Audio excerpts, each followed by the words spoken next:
موسیٰ نے ان سے، جن کا نام خضر تھا، کہا کہ جو علم اللہ کی طرف سے آپ کو سکھایا گیا ہے، اگر آپ اس میں سے مجھے کچھ بھلائی کی باتیں سکھائیں تو میں آپ کے ساتھ رہوں۔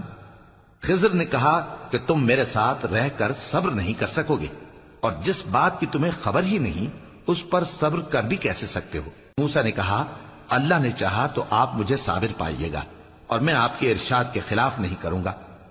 خضر نے کہا اگر تم میرے ساتھ رہنا چاہو تو شرط یہ ہے مجھ سے کوئی بات نہ پوچھنا جب تک میں خود اس کا ذکر تم سے نہ کروں۔ تو دونوں چل پڑے، یہاں تک کہ جب کشتی میں سوار ہوئے تو خضر نے کشتی کو پھاڑ ڈالا۔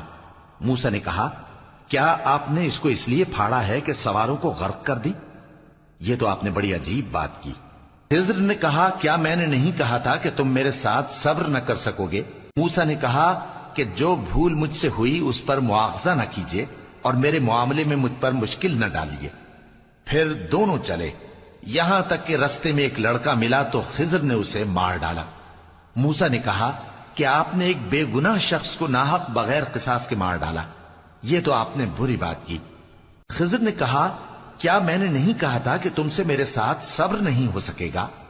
انہوں نے کہا کہ اگر میں اس کے بعد پھر کوئی بات پوچھوں یعنی اعتراض کروں تو مجھے اپنے ساتھ نہ رکھیے گا کہ آپ میری طرف سے عذر کے قبول کرنے میں حد کو پہنچ گئے ہیں۔ پھر دونوں چلے، یہاں تک کہ گاؤں والوں کے پاس پہنچے اور ان سے کھانا طلب کیا۔ انہوں نے ان کی ضیافت کرنے سے انکار کیا۔ پھر انہوں نے وہاں ایک دیوار دیکھی جو گرا چاہتی تھی تو خضر نے اس کو سیدھا کر دیا۔ موسیٰ نے کہا کہ اگر آپ چاہتے تو ان سے اس کا معاوضہ لے لیتے تاکہ کھانے کا کام چلتا۔ خضر نے کہا کہ اب مجھ میں اور تم میں علیحدگی، مگر جن باتوں پر تم صبر نہ کر سکے میں ان کا تمہیں بھید بتائے دیتا ہوں کہ وہ جو کشتی تھی غریب لوگوں کی تھی جو دریا میں محنت کر کے یعنی کشتیاں چلا کر گزارا کرتے تھے، اور ان کے سامنے کی طرف ایک بادشاہ تھا جو ہر اچھی کشتی کو زبردستی چھین لیتا تھا۔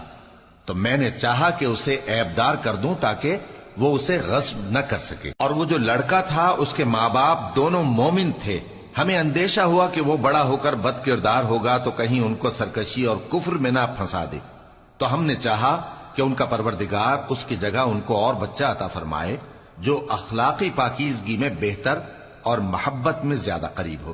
اور وہ جو دیوار تھی سو 2 یتیم لڑکوں کی تھی جو شہر میں رہتے تھے، اور اس کے نیچے ان کا خزانہ دفن تھا، اور ان کا باپ ایک نیک آدمی تھا۔ تو تمہارے پروردگار نے چاہا کہ وہ اپنی جوانی کو پہنچ جائیں اور پھر اپنا خزانہ نکالیں۔